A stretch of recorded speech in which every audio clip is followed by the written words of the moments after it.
Get in here. Okay, so we got some dude coming in here. We're gonna find out what this guy's all about. How you doing, man? Good. How you doing? Joe Brammeier. Kurt Johnston. Nice to meet you. Kurt with a T or a K? Kurt with the C and T at the end. Kurt. Yep. Okay. Kurt. Kurt Johnson?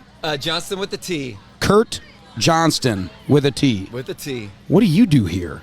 I work for IH Mississippi Valley Credit Union. It's a local credit union here, and I am the vice president of mortgage. Oh, Yeah. you're like the brass. No, you're like the brass.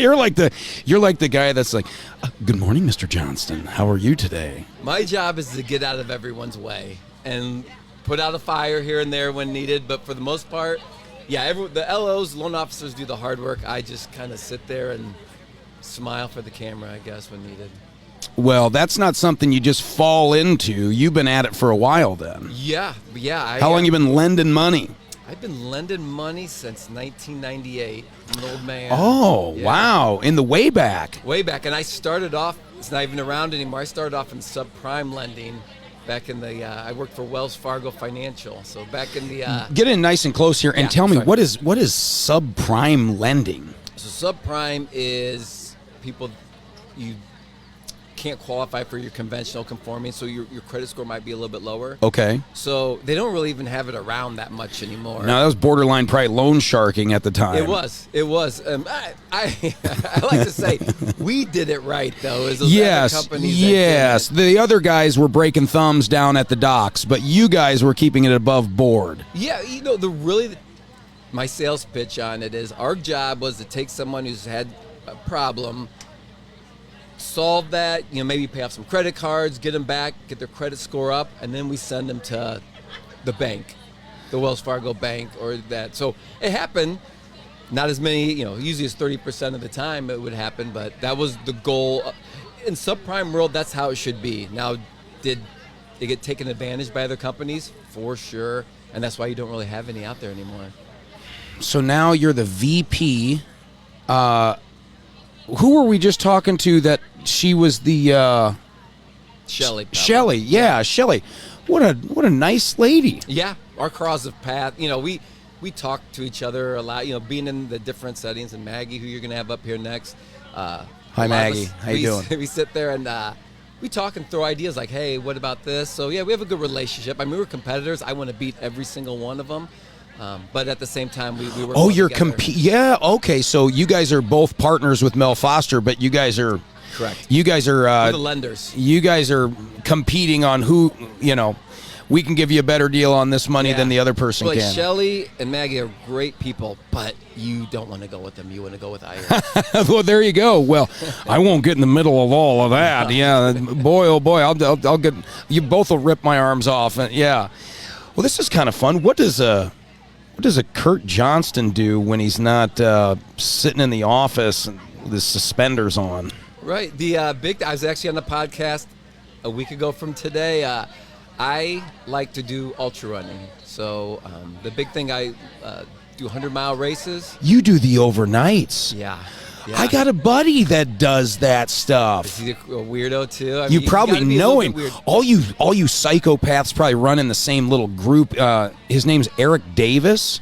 I've heard of him He's before, yeah. he's a baseball dad with me, and we become good pals. We actually we do play-by-play on Game Changer during our son's baseball games. Oh, do you And we really? hook up the podcast gear, and we like... Oh, that's awesome. Yeah, so you better follow me. That's the least you can do after Yes. this sit-down. Follow me, and you'll see.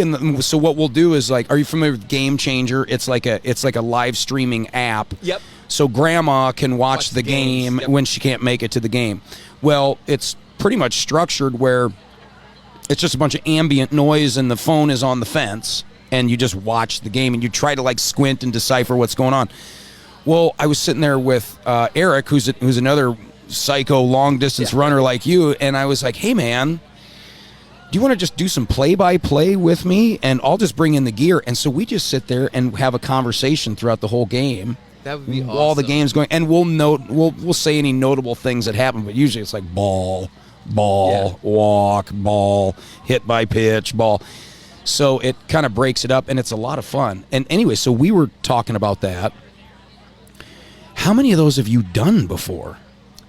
How many overnights have you done? Overnights really just a couple, just Leadville. But then, like last couple months ago, I did a 50-miler here in the Quad Cities out at Loud Thunder, where the Boy Scout thing. They have a lot of good trails. So I've done that one. I've done Potawatomi, which is in Peoria. That was a 50, and then I did 100K up in Des Moines. So if you get them fast enough, you can get within 12 hours. But those long ones where, yeah, you don't sleep. The funny thing is, you don't sleep for 30 hours of the race. They usually give you 30 hours to finish it. In fact, that's what they give you is 30 hours. But the night before, you're not sleeping at all. So you're going about 48, 50-some hours without any sleep. And by the end of that Because your race, nerves are just on fire. Like, there's no way you could possibly get to bed. your brain's just going crazy. So the first year, I didn't finish. I got hurt my knee, didn't finish, and my wife made a video of me saying, I'll never do this again. But the funny thing was, I was so tired, I sound belligerent, and people would come up to me like, hey, that video where you're drunk saying you won't run. I'm like, I'm not drunk. No. I'm just 50 hours awake. I'm just shot. Yeah. Oh, okay. Let me ask you a question then, Kurt. Because I'm sure out of all the races you've done, you have somewhat of a memento from said event. Yeah. Let's say the joint's on fire and you can only grab one race memento to take with you. What are you going to grab off the wall? To go to run the race? Or No, to save. Everything else is going to burn up in a house fire, and you can only save one memento from a past race that you've done. Because I'm sure you've got all the medals and crap hanging all over your wall. Not crap, but you know what I mean, right? Yeah. You got all the medals hanging next to your treadmill and stuff like that. So, like, what's the one thing you're going to grab to go, I remember this particular event, and I want to just hold on to this little piece here? I would say my wife bought me. So Leadville, when you run Leadville is actually the highest city in the United States. So not only are you doing an ultra, you're starting off at 10,000 Is that like in Colorado or something? Okay. So think of it this way. Denver's 5,000 feet, Leadville's 10,000. So you're 2 miles above sea level when you start the race. Ooh. And then you run it. You're running in the mountains, so you're going up to 13,000 feet. So they made this for me. My wife had made this like plaque of the outline of the race, but with the different elevations, and it looks like you're going up a mountain. It's something you can hang on the wall, but it shows you starting. And every place you go, it shows the altitude that you're in it and how far you're going. So that. The medals, who cares?